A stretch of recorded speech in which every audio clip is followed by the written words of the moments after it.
guys, my name is Lauren and welcome back to my channel, and we are looking at our December budget. We actually were under budget this month, and so I want to dive into it with all of our real numbers for our family. If you like the spreadsheet I'm using, you can actually get it in my Etsy shop. It comes with a detailed video tutorial and it is an instant download to Google Sheets. So let's get into it. For December, we had budgeted to bring in $8,979 and we actually brought in $9,572, so it's always super exciting when we bring in more income than we were expecting, because who doesn't like that? So we brought in an extra $593 this month, and we also were under budget on a couple things, so we were able to make some extra debt payments, which was really exciting. I actually already shared some of that in my December debt payoff update, so I'll link that video below if you want to check out where we are on our debt-free journey.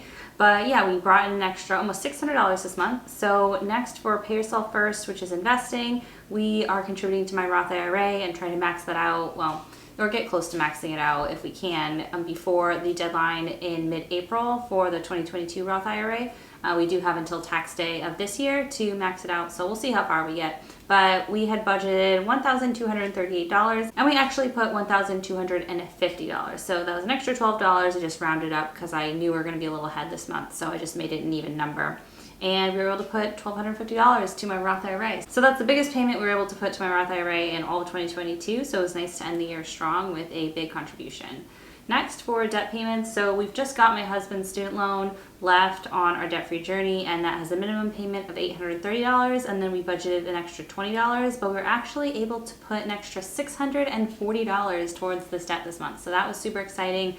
Like I said, we took the money that we had extra and we were able to put it towards our financial goals. So a little bit extra towards my Roth IRA and a bunch extra towards this debt. So that means in December we contributed $1,470 to debt, which was an extra $620 over what we had budgeted. Next, let's take a look at our expenses. So this has some fixed expenses, and then we have 3 variable expenses down here. So for our fixed expenses, we obviously came on exactly on budget. We normally do, unless one of them like changes slightly, because they're fixed. And then for variable expenses, we were $3 under for groceries, which for December is great. I did budget an extra $50 for December because I knew I wanted to do like some baking stuff.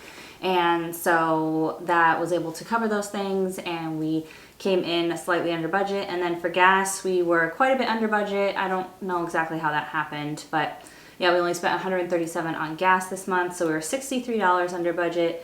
And then for miscellaneous, we only spent $27 instead of $50, so we were $23 under budget. So for total expenses, we had budgeted $4,116 and we spent $4,027, so that was a difference of $89. So that's where we were under budget this month.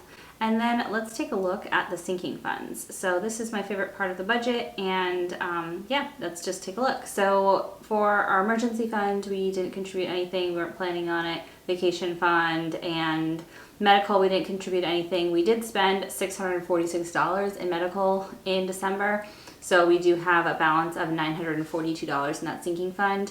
And yeah, it's going to be mostly depleted, I think, by January. Like, there's just been so many medical expenses that we've had. And I posted this on my Instagram stories yesterday, but I just went and got my annual eye exam because I wear contacts. And for the eye exam and a year's worth of contacts, it was like $350, which is annoying because I've hit my deductible for the year, and our benefits year runs like April to the following March. So we're still in our same deductible right now. And so I've hit my deductible because I had a baby this year. But eyes and teeth are separate, and I've had some dental work this year, and I've also had, this eye exam and a year's worth of contacts that I got, and it was $350. And that's because those things are separate and like not in your deductible. So super annoying why they have those things separate, but that's just the way it is for now. So yeah, I'm really glad we have this sinking fund because we've definitely made use of it. And if we hadn't planned for this, we would be dipping into our emergency fund or not have been able to make such big debt payments this month. Okay, for my husband's spending and my spending and my daughter's spending, I block it off, but we did put an extra $25 into each of my daughter's sinking funds just because we ended up spending a little bit more. I don't even remember on what, but we need a little bit more to end the year even on those. So we put an extra $25 $25 in for each of those. And then for kids activities and preschool, we started out with $47 in this fund and we contributed $1,000. We spent $1,045, and so we have $2 in that fund as of the end of the month. I want to say the end of the year because it was the end of the year, but this is like the monthly budget. So end of the month and year. For my cat's expenses, so in case you don't know, my cat Miles, he has to have prescription food, and so his expenses are very high, and we've looked around and we've asked our vet and we've like shopped around, and we have the absolute like least expensive version of the food he needs to have, and we can't take him off of it. Like he has to be on that food or it could cause some medical issues. So unfortunately, you know, it's a little more expensive than just like going to Petco and getting like a big bag of cat food or whatever, but we do what we need to do to make sure he stays healthy. And so we started out with 101 in that fund and we contributed $250. We did get his food this month, which lasts us a few months, so we spent $326, and it also included, I think, like that like flea and tick treatment that you put on them, you know, once in a while to prevent those things.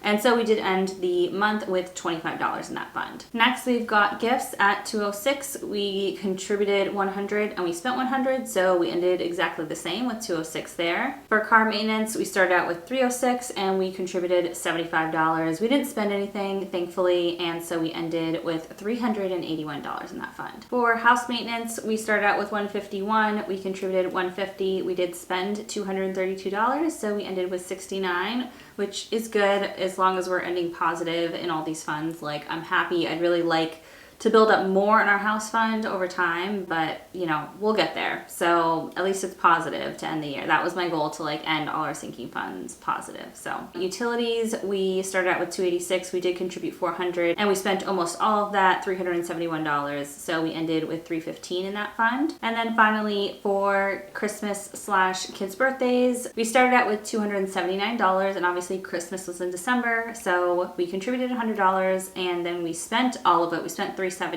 So I just basically zeroed that fund out. We did spend, I think, all of it, and then we put a little bit on our grocery budget because I think some of the things we got for like gifts was part of the baking I was doing. So I like combined that so I could just zero this out and we could start fresh in the new year in this fund, which is gonna fund both my girls' birthday parties and then Christmas next year. So $0 left in that fund, and that was intentional. So we started out with a $64.85 and we budgeted to put $2,775 in these funds. We actually put $2,825. However, we did spend $4,211. So that ended with our sinking funds at $5,099. So let's take a look at how we did. So compared to what we budgeted, we had budgeted pay yourself first, that we were going to put 13.8% of our income to pay yourself first, and we put 13.1 because we basically put what we had budgeted into my Roth IRA, but we had more income, so percentage wise it was a little bit smaller than we had originally planned, but we did actually meet that goal.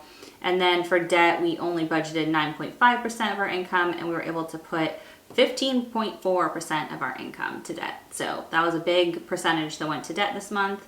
And then for expenses, we budgeted 45.8% and we put in 42.1, and then for sinking funds we budgeted 30.9% and we put in 29.5. So those were similar. Basically just our extra income all went to debt, and so that purple section got bigger, but all the rest kind of proportionally were the same. So that is it for this month's budget. As you can see over here, our left to budget is 0 and our left to spend is 0 because our income from the budgeted column added up to the same amount as everything in our budgeted expenses and sinking funds and everything. And then same thing for actual, our actual income we brought in added up to the same as the actual expenses and sinking funds and debt contributions and all that kind of stuff. So we are closed out for the year and we are on to a new year in 2023, another year of budgeting, another year of debt payoff. So if you want to follow along and see how we do in 2023, then make sure you hit that subscribe button. If you like this video, then give it a big thumbs up. It really helps on my channel, and I'll talk to you guys in the next one. Bye.